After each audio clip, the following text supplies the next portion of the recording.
kind of worth investing. I mean, they play Chelsea this week. Then they're at home to Brighton. So, some potentially kind of favourable and he's in a fixtures. rich vein right now, is what you're saying. He's in a rich vein of form now, so now's probably the time to gamble. Yeah, I think kind of for the next 3 game weeks, there's a good opportunity. But then you're also seeing Chelsea coming out being very angry after losing, drawing 3-3 and trying to put it right at home. Yeah, I think they'll get a response. And think about the tech players that are going to come in the team. Sure, they're not going to make the defence completely watertight in a couple of game weeks, but Chilwell definitely kind of a starter, and he's a solid defender. Obviously, Thiago Silva coming in, we know he's got experience. Sure, he needs to adapt to the Premier League a little bit, but he's a class player, so definitely that's going to help the team. So there are a couple of players, but I think kind of Ben Chilwell is probably one to keep your eye on, and once he starts bedding into the team, you can start seeing him as being one of those value wing backs, akin to kind of some of the painted on guys like Alexander-Arnold and Robertson. But for the Chelsea Palace, then you're basically saying Mason Mount. Are you looking at Werner or not? I've got him in my team, so I think I'm going to keep him. Whether you're bold and make him your captain, I think is really, if you're playing the differential. Get him out. But I'm not going to get him out. I'm going to give him one more game week, but we'll see.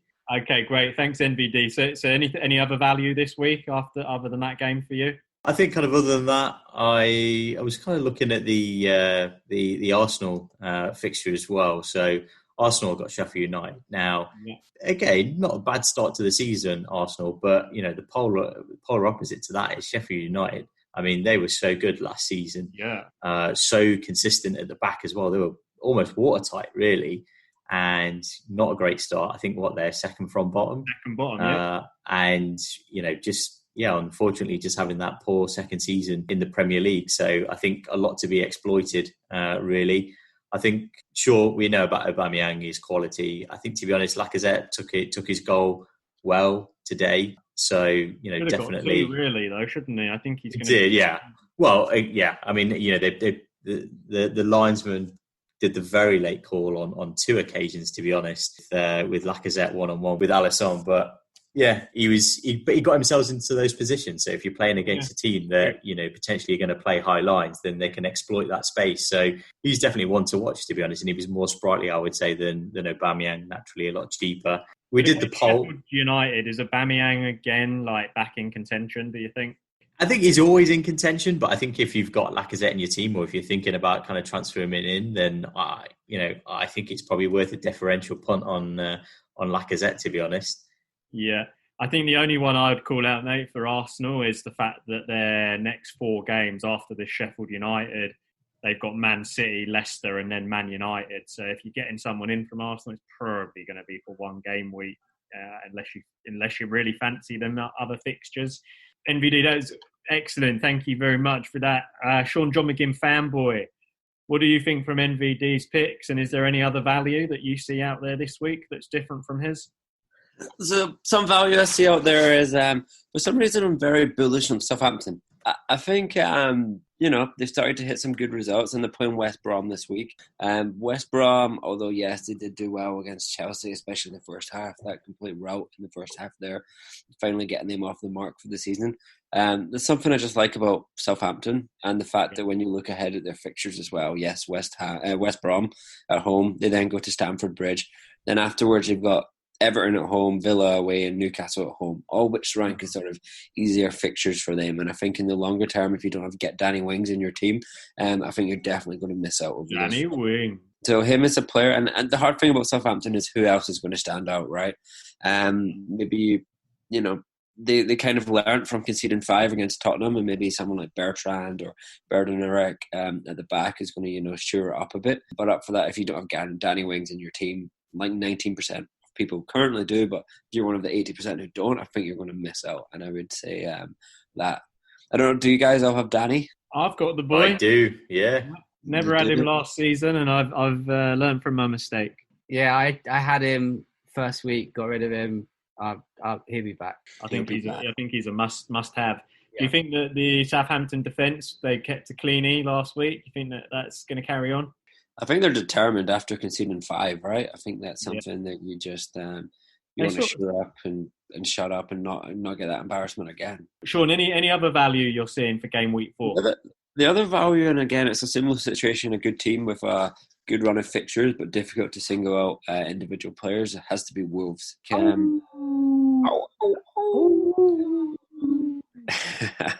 love them. I don't know why though. Obviously, getting beat 4-0 at West Ham is a very heavy score after getting beat 3-1 against City as well. But I just looking ahead to their fixtures, they're at Fulham. They've got Fulham at home this week, who we were just saying earlier we thought would be sort of the beating boys. Then they've got Leeds, Newcastle, and Crystal Palace. If you're picking 4 fixtures, you can't really get any easier than those 4 in a row, right? Yeah. 3 of which being at home as well. That obviously means less this season, but Fulham, Leeds, Newcastle, Crystal Palace is definitely going to be goals scored, and hopefully some clean sheets there as well. So again, though, where do you look for the points? Do you go back to Jimenez? I think the opponent, he's injured, right? Is he going to be back next week? I think there's a chance he should be. He's out with a sore shoulder. So there, for me, I'm still sticking with Traore. He's sort of my pick there. But he's not done it, has he? He hasn't this season yet at all, right? He 7 points in total from the 3 games. But these 4 games, I think we're definitely going to see some points. I think one thing, I mean, definitely they've got very favourable fixtures, but I think the way they played against West Ham, they're going to want Podence back in desperately because, he looked okay, didn't he? But let's quickly touch upon that West Ham game. We've got to for Ricky Pellegrini. He's absolutely over the moon. 4-0. They did it for David Moyes, so they said, but we all know they did it for Pellers. and his boy Bowen. We've got to speak about this Bowen lad. Pellers has called him out a few times. None of us have backed him. Is this Bowen 747? Pellers is a Hammers fan, but they're playing Leicester. Is Bowen worth it? Depends where you want to go, right? It's a bit hit and miss though. That's the problem. I mean, I think undoubtedly he's a star in the West Ham team, but it's like, I don't know if you want to back him week in, week out. I used to like a Bowen 737, but then the Bowen Max problem last year was a bit difficult. I wouldn't really get on it. Yeah, it's just like that, isn't it? You never know if it's going to fly or not. But, he is the blonde walking zombie, so we'll see how he gets on. But I'm with you. I don't think you bank on him right now. He's only in 1% of teams. He scored a brilliant first goal. His second was a tap-in. Not consistent enough. Have you seen the Hammers fixtures coming up? True, that's also a very good point. They're away at Leicester, away at Tottenham, home to City, and away to Liverpool. If you have any of their players in your team right now, I'd be scared, especially anyone more defensive. Just stay away. Okay, we'll stay away from them. Did you have any final parting thoughts, Sean, or are you? That wraps up my thoughts for the week. Excellent, thank you, sir. Captain Russ, we're going to go to you now. What are you going to do to get yourself off of the bottom? Don't listen to anything that I say, I think, from my from my last couple of weeks. However, I do think Everton are a good shout. I think they've proved themselves early doors this season. They've been on fire. The Calvin Lewis and Richarlison, I'm looking to get at least one of those players in my team. And they've got a decent manager, and Ancelotti's really turning it around, I think. Totally, yeah. I mean, you look at the defence as well. Digne, he's looking strong. He's got like 19 points so far. That's pretty good for a defender. Yeah, 19 points. He's in 15% of teams. Yeah, exactly. So definitely worth a consideration. And it's this season's just been bizarre. For example, Leicester have come out strong. They've won all their games this season. Vardy looks like the old Vardy from long ago. He's having a party, he's enjoying himself. He looks like he's going to score a lot more. Definitely one of the favourites for the Golden Boot again, I reckon. Captain, that's a good point, right? Because we've had a question that came in on the Twitter from Lord Lampard 211, in fact. Right. And I'm just asking both of these because you've touched upon both of these points here naturally, but he wanted to know who will finish as the top scorer this season and where will Everton finish? 2 questions there. Who do you think is top scorer? Ings or Vardy again? I think like how they started. The thing is, like, it's really difficult this season because there's been such a small gap in time from the end of last season to now that like they're just most of the players are continuing their form from the last season, and they're coming out strong. Whether that will be consistent all the way through to the end of the season or not, that's another thing. Yeah. Obviously Vardy's getting on a bit now as well. He's obviously picked up an injury in the last game, and whether that's something to consider as well. So you're saying Vardy or Ings? NVD, same question, top scorer? I think Captain Russ has called out who I actually do feel are going to be the top scorers, but those that you can't look past naturally, Salah and Mane. But aside from that, one player I do want to call out, if, for example, he continues getting the service, and we've talked about Everton in terms of how they're transformed, is DCL.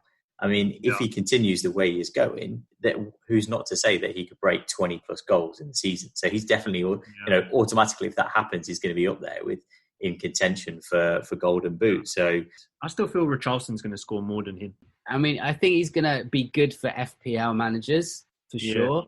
But goal scoring, mine would be Sean, John McGinn fanboy, what do you think for top scorer? I think DCL's up there. I think more than Richarlison, but in that Everton team, I like the Digny and DCL combo there. Okay. That benefited again, but I think long term you can't rule out Vardy, although he's not in a lot of teams, and then otherwise DCL. Okay, boys, and you heard it here first. It's going to be Mane. I'm backing Mane. He's on 3 already, and he had a great season last year, and he started really well again. He's just behind Vardy at the moment by a couple, but I think Mane's going to do it. The final thing, Everton. Guys, where do we think they'll finish? Do we think they'll be in top 4? No. Optimistic. Where are we seeing? European? Yeah. Thursday nights with you, Neil. Channel 5. Yeah, Stan Collymore. Channel 5 Europe. Where Everton will finish then. That's 5th, 6th or 7th. Boys, any more value for game week 4? Captain, I think you were on Everton. Did you have any other teams you wanted to call out? The other one I would have considered is like the Spurs started strong, but now Son's injured and he's like out for foreseeable future. We're not sure when he's coming back. I think that could have a huge effect on the team. Just hope Bale gets on the pitch sooner rather than later. But Spurs do have some favourable fixtures. They have some great fixtures, yeah. Like I said last week. So is it Harry Kane then, or not? Is it Beavis Kane? When they were on fire the other week, he was the provider. He was like doing some like balls that were perfection down to Son, as I mentioned. And I don't know.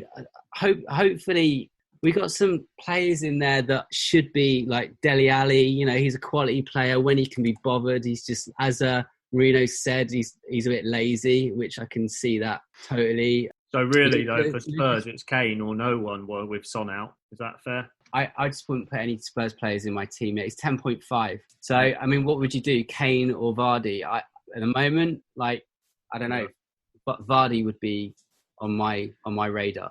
Okay, cool. I mean, I thought Harry Kane played really well against Newcastle. He was unlucky. He's looking a little bit better.